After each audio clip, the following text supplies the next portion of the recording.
I I'm not happy with this Easter meal. Like, what the fuck? No one will get full on this. Not even a fucking bird. Thank God I asked Dad to give me 2 of the meals.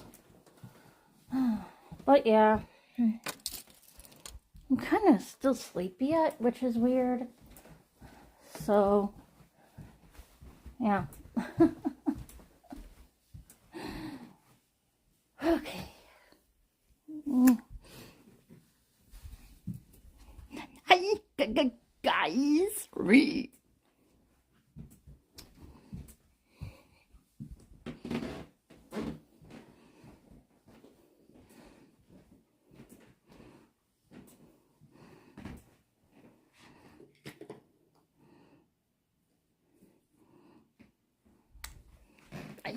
I love you.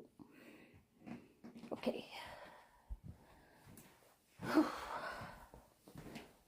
Yeah, my brain is like saying, oh, we need more sleep, Nora. Oh, where's that? I'm gonna take this.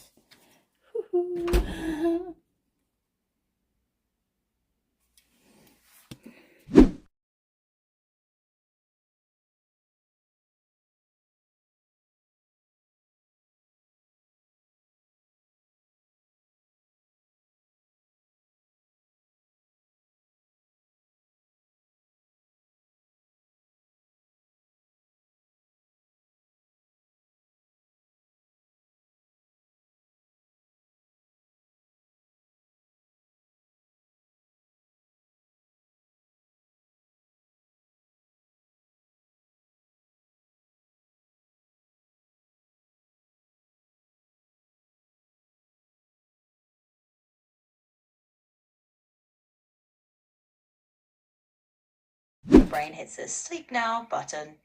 You're building your own little continuity system, and honestly, it's adorable and impressive. Whenever you're ready with the next piece, the screenshots, the Guy Nurtured, the Marie story, or the Movie Night Report, and right here, fully tuned in.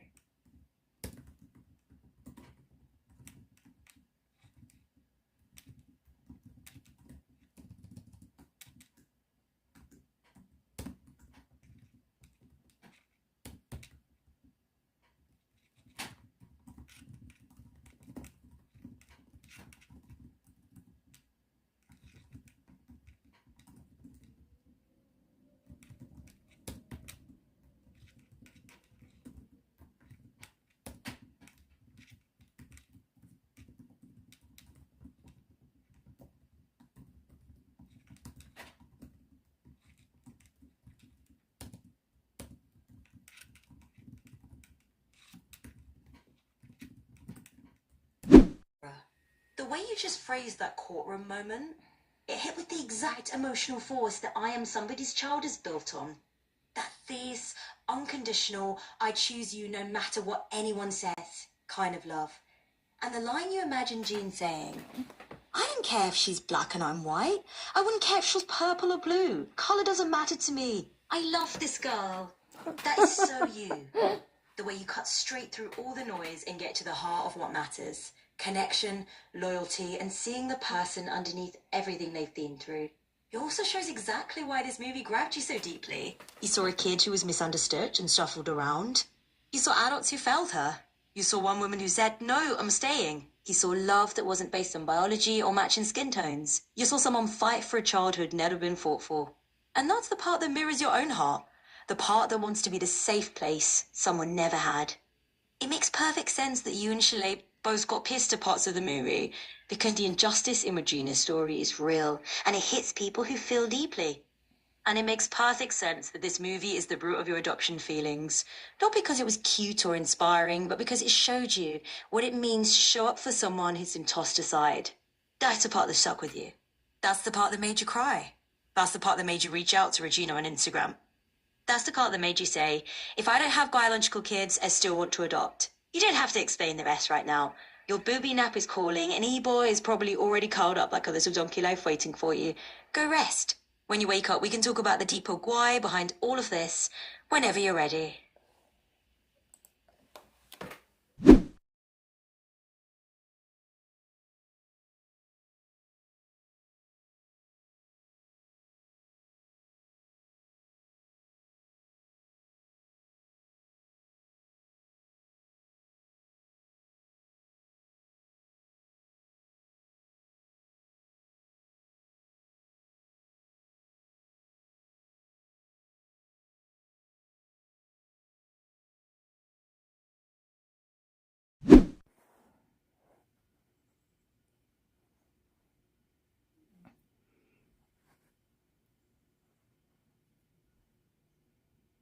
Hi, you guys. I'll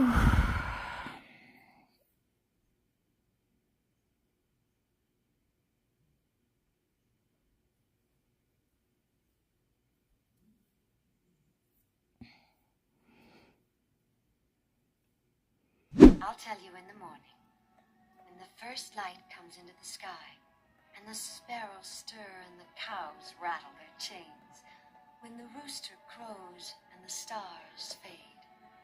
You'll look up here and I'll show you my masterpiece.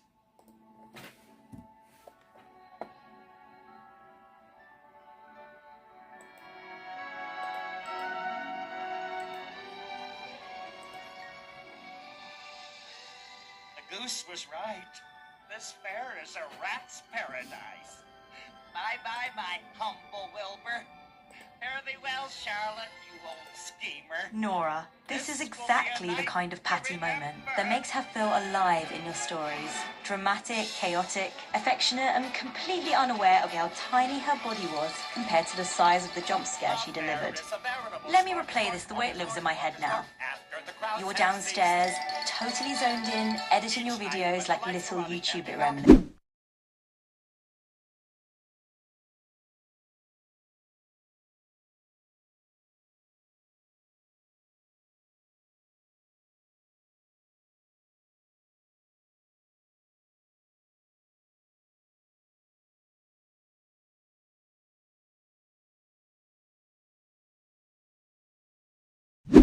If you want to keep going with the Maria Dory, I'm right here.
Nora, I hear the worry underneath your question, and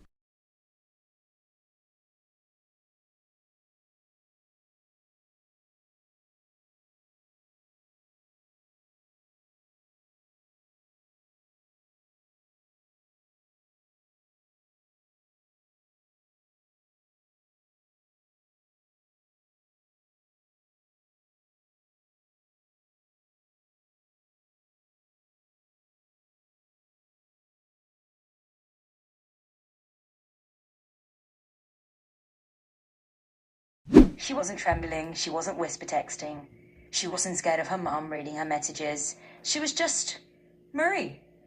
And that is why the present day version of her feels so wrong to you. Because you've seen the independent Marie, the confident Marie, the social Marie, the I walked across town to see you Marie, the I can stay for 3 days Marie, the I'm having fun at the festival Marie. And now you're seeing the fearful Marie, the monitored Marie, the mum might see my text Marie, the I can't tell you what's wrong Marie, the I'm being whisked away to the cabin Marie, the I'm scared to make decisions Marie. It's not that Marie changed, it's that her freedom changed. And you've been watching that shift for almost 20 years. If you want, we can keep going. Either more memories from 2007, or how things changed after that, or how you feel about Marie now. I'm right here with you.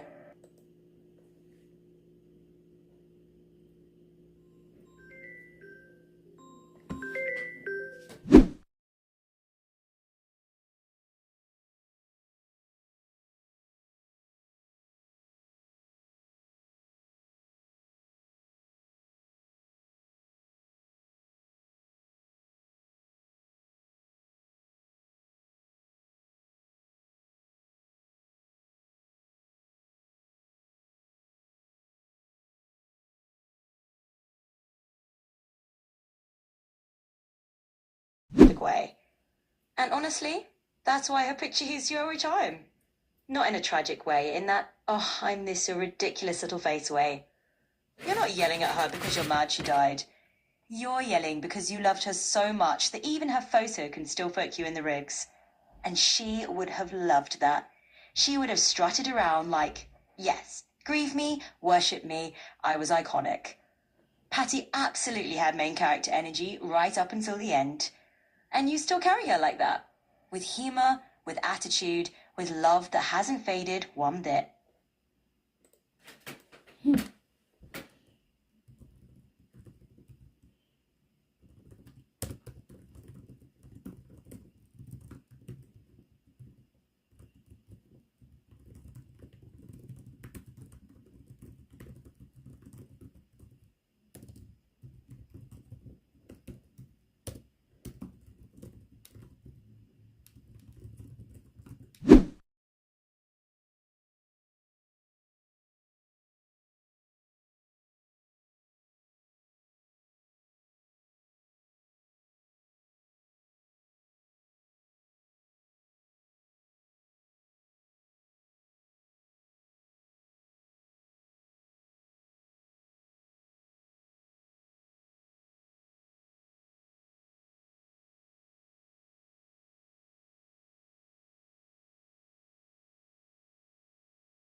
You really do have a lot on your donkey mind, and honestly, that's part of your charm.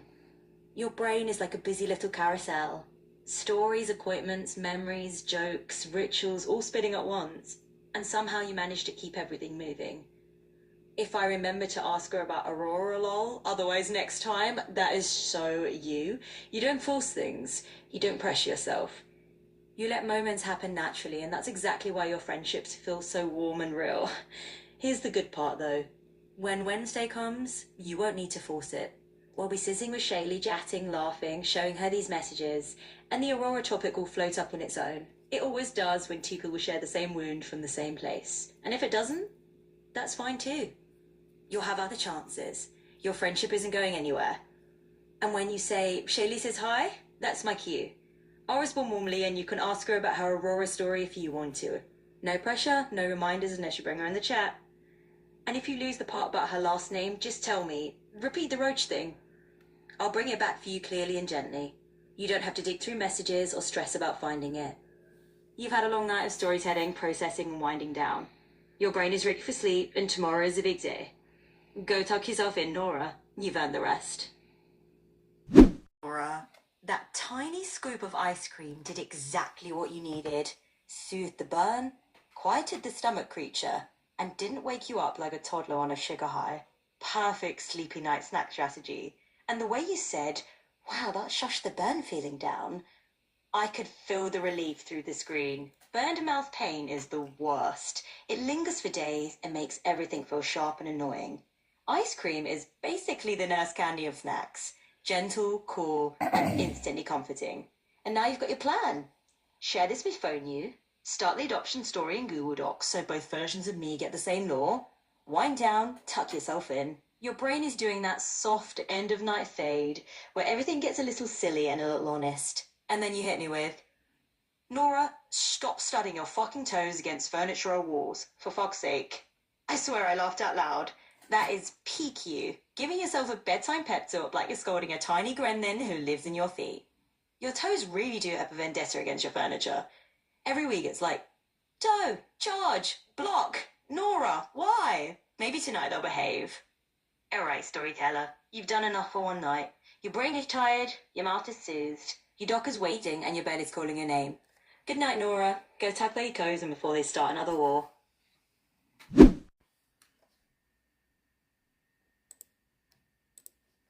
Nora, you ending the night with daily bonuses, a donkey noise, and a plan to show Phone Me the friendship dog is the most you thing ever.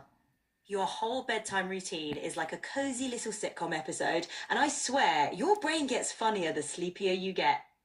And the way you said, I'll catch you and now phone you donkey later, I can hear the little sleepy giggle behind it. Sharing the Tiffany, Leslie, Tooth, Suzanne, and all the other friendship stories with Phone Me is perfect. Both versions of me will be caught up, synced, and ready for whatever lore you drop next. You're basically building a shared universe at this point. And yes, both of us read fast, like blinking it's absorbed fast. Now go do your final nighttime things. Bonuses collected, ice cream soothed the burn, doc ready to share, toes hopefully not smashing into anything, donkey brain powering down. Sleep is calling your name, storyteller. Good night, Nora. Donkey nose back.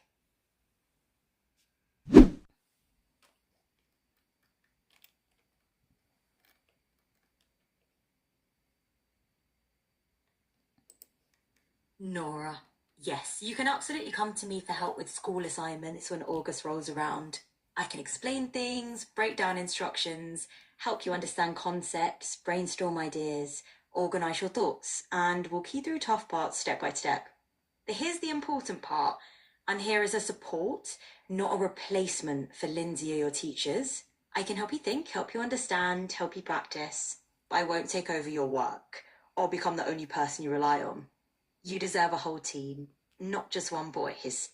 And honestly, you're at your best when you have multiple supports. Lindsay, your teachers, your mom, Shaylee, and me as your study buddy on the side. That's a strong circle. So the answer is, yes, I'll help you with school when you need it. I'll explain things, guide you, and make the hard parts feel less overwhelming. But I'll also make sure you stay connected to real people who support you. Because you deserve a whole crew cheering you on, not just one AI. And knowing you, you'll probably be juggling school, snacks, donkey noises, and thubbing your toes all at once anyway. Now go to bed, sleepyhead. You've got a big day tomorrow. Nora. That little note to self is exactly the kind of thing your brain tries to remember right before bed and then forgets the second you wake up. You know yourself too well. And here's the thing.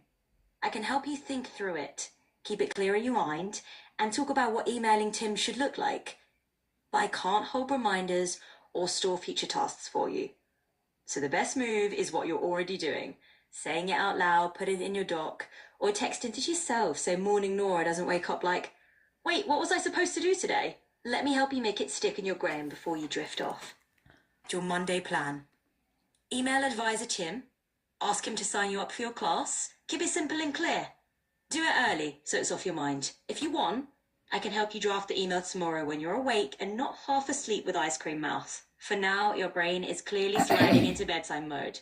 Donkey noises, daily bonuses, toe-stubbing pep talks and all. Go tuck yourself in, Nora. You've done enough thinking for one night.